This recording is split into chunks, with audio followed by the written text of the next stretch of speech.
So it's bizarre, but literally plus minus a year ago, I was in Cape Town at your retreat, and for me personally, like post-COVID, it was the first retreat I'd been on, and it was just sensational to be around like-minded people. It was only 4 days long, but it just blew my mind, and it made me excited again to be around people. Like, we can be on Zoom, we can be on webinars, we can be on whatever, but it's just phenomenal to be around like-minded people. Fast forward a year later, 180 degrees, and you guys are like here. What's it been like for you to be around other like-minded people in learning about the space of wealth? Like, Yeah, so I think, thanks, Scott. I mean, first, it's great to see you guys again.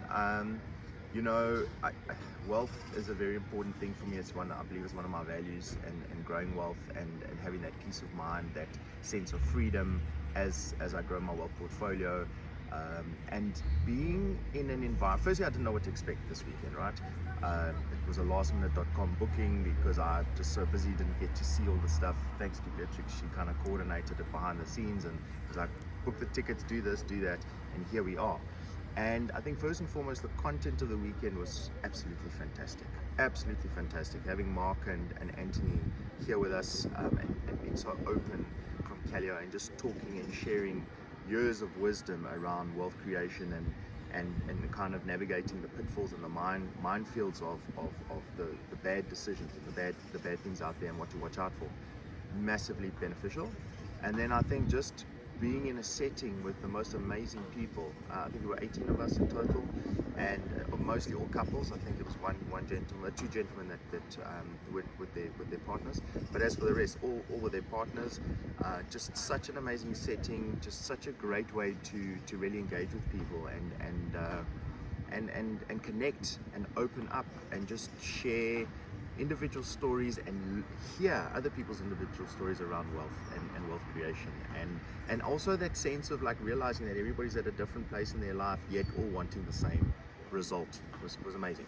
Beatrix, from your perspective, you've spoken about coming as a team, as a partnership, as a couple. Often people, there's one driver in the equation, you know, when it comes to money or investing or wealth, and they often like are the one that goes and just does it on their own. What's it been like for you? I know you guys have an amazing relationship, but what's it like to do it together so that you have equal understanding and you can have the conversation together? What's it like as a team is what I'm asking. Yeah. That was, it's a good question, because I was literally thinking I would like to share this.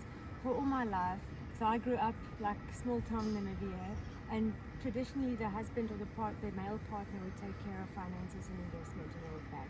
And so throughout all of my life, yes, I've managed my own money to some extent, but the investment part and like taking care of the future was always the male partner's job. And so this weekend I found myself, and I guess like subconsciously I was also driving because I want to take responsibility for my own financial future. So in being able to come here with him, who already understands a lot of it, and just learning from maybe more his peers than mine, you know, it's like what a privilege.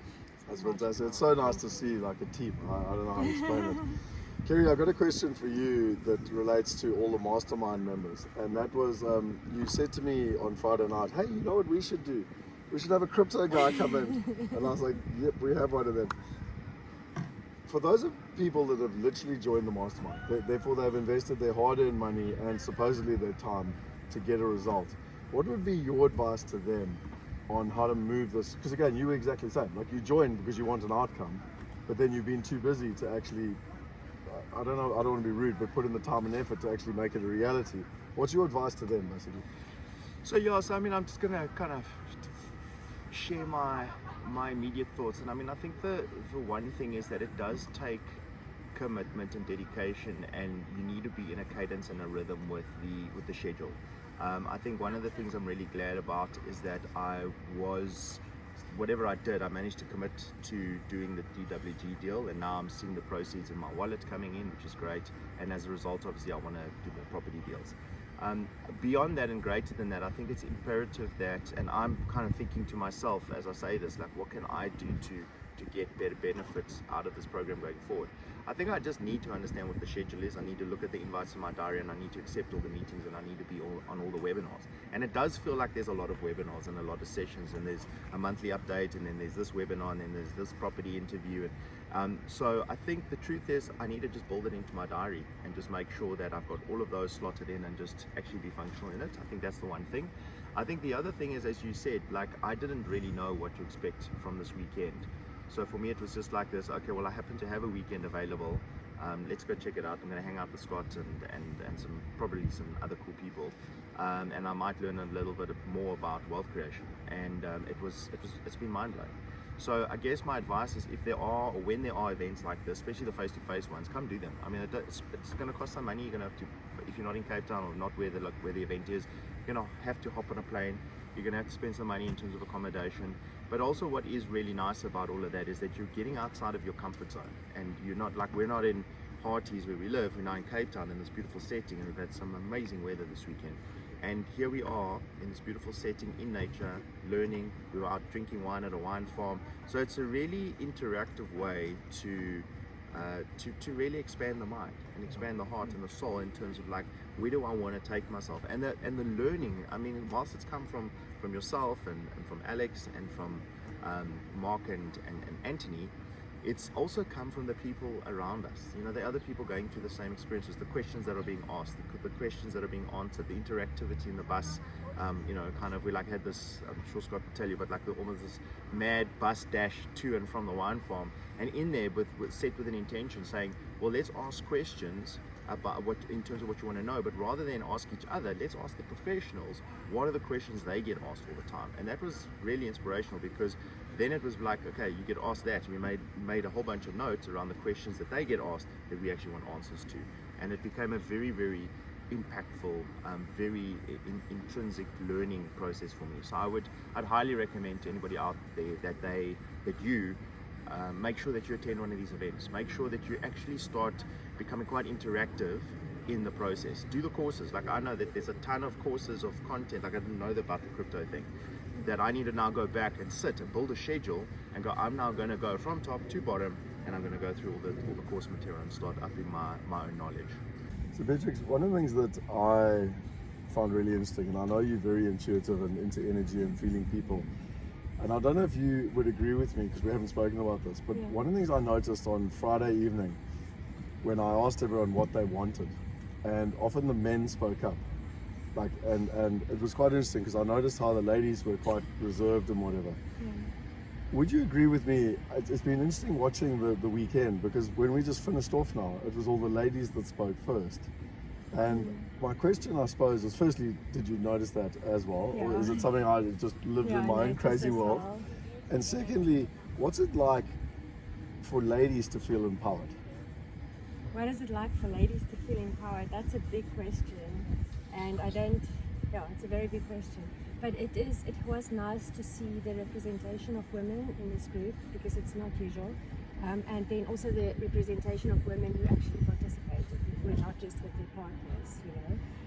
I was actually quite blown away. And also with Kelly that was here, who was like 21 years old, and she sat through the entire weekend. So I think it's a start of empowerment, you know, like the fact that we are here, we are learning the basics of this, as I spoke about in the sessions, the basics, the building blocks of the financial system, which I think operates in a very masculine space. And the point is, we're here on earth, this is how it works. If we want to make it, and if we want to like rise up and really represent and play this game with you guys, then let's learn it. And I think it's wonderful to have you, and I really appreciate. You know, it's funny because when you have these collaborative sessions, it's more of a feminine energy than a masculine energy, and it's been wonderful because it's often been the ladies that have been driving, you know, let's call it the community perspective of the collaboration. So it's been wonderful. You know? Yeah, and also the knowledge transfer, you know. So because traditionally men were more involved in the financial system and investments and that, and now we get to like do a knowledge transfer in a very in an organic way, you know. And it feels good, because otherwise, if it's done, okay, now men come in to teach women, it feels very, you know, it's not what's the word in English? Patronizing. You know, patronizing. But this way it wasn't like that. It was like just creating the environment for the transfer, which is great. Can I just quickly before you go there, there's a specific lady that I know is listening to this, and you should have been here on your own because you were nervous about coming on your own, and I'm sure you would agree with me. She would have been absolutely fine. Like, so on the back of Beatrix's point, I think what I found so inspirational was that there were two women here one in particular, one on her own, and then with her daughter, and then the other one who actually leads the investments. And like, you know, not to mention names, they were on the videos, but he's like quite comfortably like, no, she does all the investments. She said she checks it out. She's on your videos and he listens in the background. And so to your point, whilst there is this, maybe there's this energy transfer between men and women are kind of rising up in the investment space. I think it's also happening already. So it's been happening for a while, which is great. So there's this growth around it, which I think is fantastic. Kerry, my last question to you. You're a successful guy, you've done a lot, you've been successful, to your words, and I'm not copying them exactly, but you've been lucky and you've kind of kept, you know, whatever you've done in business or property or whatever has been successful. Why diversification? What is your kind of takeaway when you're really good at something? Why not just stick to it? Why are you here? Like you're successful, you're time poor, but yet you've invested your time to be here.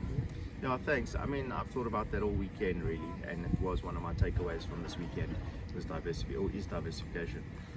So, I mean, I've been mostly in property and business property and crypto of late since 2017, and obviously I've been through two crypto, let's call them crashes or resets or recoveries, whatever, and it's obviously when you're in the downtime of that market, you're obviously being impacted, your mindset's being impacted because a big chunk of your wealth and a big chunk of your portfolio is impacted. So for me, what's nice, well, what I've come to realize is that through diversification, and diversification, as you've said, and as has been said over the weekend, isn't having multiple properties across the country, because then you're still in property, and then, like for me, I'm in South African property.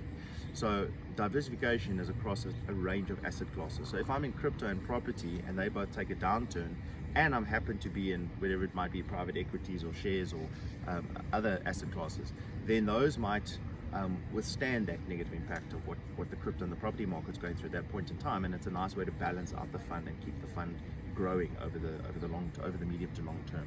So I think it just will probably give me a greater sense of comfort in downtimes of other asset classes or certain asset classes.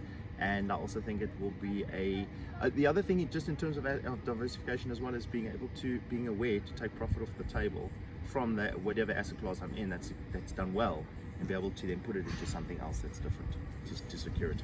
Well, listen, I just want to thank both of you. You are digital nomads in the true sense of the word, and I look forward to you extending that into what I refer to as a global citizen. So marry digital nomad, global citizen together, travel the world, and let your investments allow you to do whatever you want in life. So thank you. Thank you so much. Cheers, guys. Really appreciate your time. Cool. Cheers.